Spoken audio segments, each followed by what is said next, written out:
At least 100 people arrested on tense sixth night of protests as Daunte Wright's loved ones mourn for his son. As Daunte Wright's loved ones reflected on a son who will grow up without a father, a peaceful march and protest calling for justice in his death devolved into unrest and, authorities said, at least 100 people were arrested. Police declared a demonstration at the Brooklyn Center Police Department unlawful Friday night, after protesters began shaking barricade fencing near the precinct and hurling objects at officers.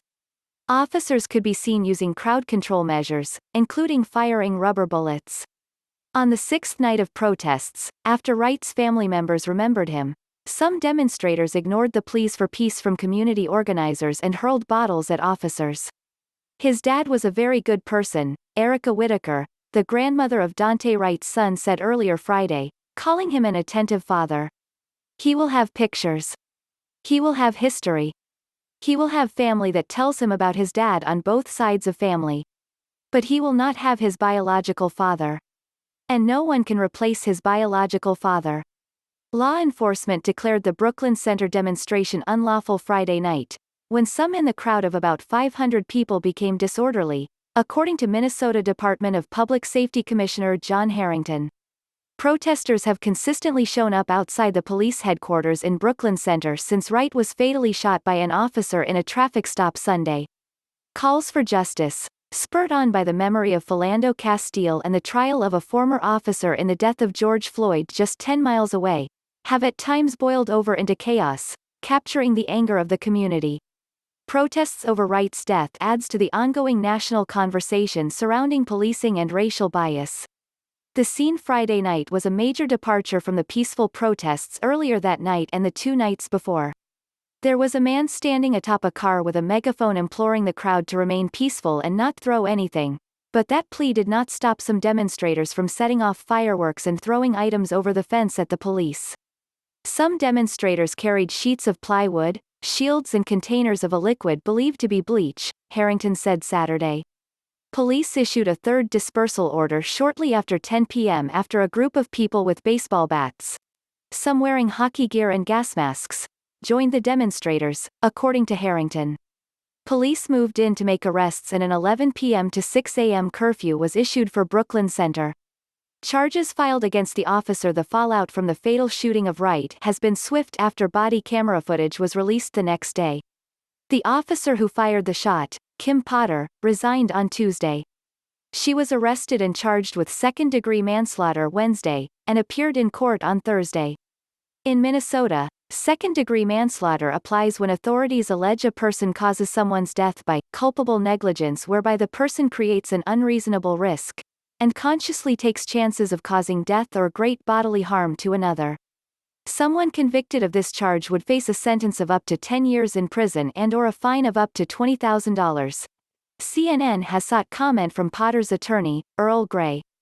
Although Brooklyn Center is in Hennepin County, the case was given to Washington County prosecutors to avoid the appearance of conflict of interest, officials have said. Potter posted bail and was released from custody, according to the Hennepin County Sheriff's official website. Brooklyn Center Mayor Mike Elliott told protesters after Potter's arrest that they had been heard, but Whitaker is not convinced justice has been served yet. I am very upset, how he was killed, very upset that the officer is not charged. I guess in my opinion, more severely at this point. I hope that changes, Whitaker said. That's a lot that they took from me. I just hope that justice is served, said Wright's son's mother, China Whitaker. I'm just really hurt for my son because he doesn't have his father now. How the incident unfolded. The incident began on Sunday when Wright was driving with his girlfriend to the house of his older brother, Demick Bryant. Wright was pulled over for an expired tag, and officers learned he had an outstanding warrant, police said. The warrant was for a gross misdemeanor weapons charge, according to the news release from Washington County Attorney Pete Orput's office. Wright called his mother before he got out of the car and before the shot was fired that would end his life. On Monday, then Chief Tim Gannon released body camera footage, showing Wright standing outside his vehicle with his arms behind his back and an officer directly behind him, trying to handcuff him. An officer tells Wright, "Don't," before Wright twists away and gets back into the driver's seat of the car. Orput's office said Potter pulled her Glock 9mm handgun with her right hand and pointed it at Wright. The officer whose camera footage was released is heard warning the man she's going to use her taser on him, before repeatedly shouting, "Taser! Taser! Taser!" It's at this point that Orput's office says Potter pulled the trigger on her handgun, and fired one round into the left side of Wright. Wright immediately said, "Ah, he shot me," and the car sped away for a short distance before crashing into another vehicle and stopping, the release said. Then, the officer is heard screaming, "Holy sh**t. I just shot him." An ambulance was called and Wright was pronounced dead at the scene, Orput's release states. Gannon said the portion of body-worn camera footage released Monday led him to believe the shooting was accidental and that the officer's actions before the shooting were consistent with the department's training on tasers. Gannon later resigned from his position as police chief. The Minnesota Bureau of Criminal Apprehension examined Potter's duty belt and found her handgun is holstered on the right side of her belt, while the taser is on the left side, according to a news release from Orput's office.